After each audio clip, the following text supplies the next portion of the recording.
ದ್ವೇಷ ಎಲ್ಲರಿಗೂ ಕೂಡ ಅಪಾಯಕಾರಿ. ದ್ವೇಷ ಮತ್ತು ತಾರತಮ್ಯವನ್ನು ಸೃಷ್ಟಿಸುವಂತಹ ಹೇಳಿಕೆಗಳು ಈ ಸಮಾಜಕ್ಕೆ ಅಪಾಯಕಾರಿ.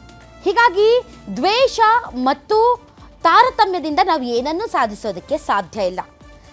ಧರ್ಮಗಳ ನಡುವೆ ದ್ವೇಷ ಹುಟ್ಟಿಸುವುದು, ಒಂದು ಧರ್ಮದ ವಿರುದ್ಧ ಇನ್ನೊಂದು ಧರ್ಮದ ಜನರನ್ನ ಎತ್ತಿ ಕಟ್ಟುವುದು, ನಿಮ್ಮ ಹೇಳಿಕೆಗಳು, ನಿಮ್ಮ ಭಾಷಣಗಳು ಸಮಾಜದಲ್ಲಿ ದ್ವೇಷ, ಆಕ್ರಮಣ ಮತ್ತು ಜನಾಂಗೀಯವಾದಂತಹ ಗೊಂದಲಕ್ಕೆ ಕಾರಣವಾದರೆ ತಮ್ಮ ವಿರುದ್ಧ ಈಗಾಗಲೇ ಕಾನೂನಿನ ಪ್ರಕಾರ ಕ್ರಮ ಕೈಗೊಳ್ಳಬಹುದು.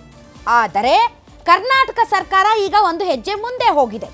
ಏನು ಅಂತಂದ್ರೆ, ನೀವೇನಾದರೂ ದ್ವೇಷ ಭಾಷಣವನ್ನ ಮಾಡಿ ಯುವಕರನ್ನ ಪ್ರಚೋದಿಸಿ ಹಿಂಸೆಯನ್ನ ರೂಪಿಸೋದಕ್ಕೆ ನೀವು ಕಾರಣಕರ್ತರಾದ್ರೆ ನಿಮ್ಮನ್ನ ಒದ್ದು ಒಳಗೆ ಹಾಕ್ಬೋದು, ನಿಮ್ಮನ್ನ ಜೈಲಿಗೆ ಕಳಿಸ್ಬಹುದು, 3 ವರ್ಷ ಶಿಕ್ಷೆ ಕೊಡಬಹುದು, 5,000 ರೂಪಾಯಿ ದಂಡ ಹಾಕಬಹುದು. ಈ ಚಳಿಗಾಲದ ಅಧಿವೇಶನದಲ್ಲಿ ಬೆಳಗಾವಿಯಲ್ಲಿ ವಿಧೇಯಕವನ್ನ ಮಂಡನೆ ಮಾಡಿ ಕಾನೂನನ್ನ ಜಾರಿಗೆ ತರೋದಕ್ಕೆ ಈಗ ಕಾಂಗ್ರೆಸ್ ನೇತೃತ್ವದ ಕರ್ನಾಟಕ ಸರ್ಕಾರ ರೆಡಿಯಾಗಿದೆ.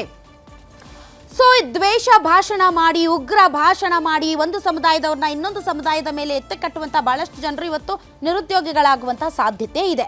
ಆದರೆ ಈ ವಿಚಾರದಲ್ಲಿ ಬಿಜೆಪಿಗೆ ಯಾಕೆ ಮುನಿಸು? ಬಿಜೆಪಿ ಮತ್ತು ಹಿಂದೂ ಸಂಘಟನೆಗಳು ಈ ವಿಚಾರದಲ್ಲಿ ಯಾಕೆ ತಕರಾರು ಎತ್ತುತ್ತಾ ಇವೆ? ದ್ವೇಷ ಭಾಷಣಕ್ಕೂ ಬಿಜೆಪಿಗೂ ಹಿಂದೂ ಸಂಘಟನೆಗಳಿಗೂ ಏನು ಸಂಬಂಧ? ಹಾಗಾದ್ರೆ ಸರ್ಕಾರ ಮಾಡೋದಕ್ಕೆ ಹೊರಟಿರುವಂಥ ಈ ಕಾನೂನಿನಲ್ಲಿ ಅಂಥದ್ದೇನಿದೆ?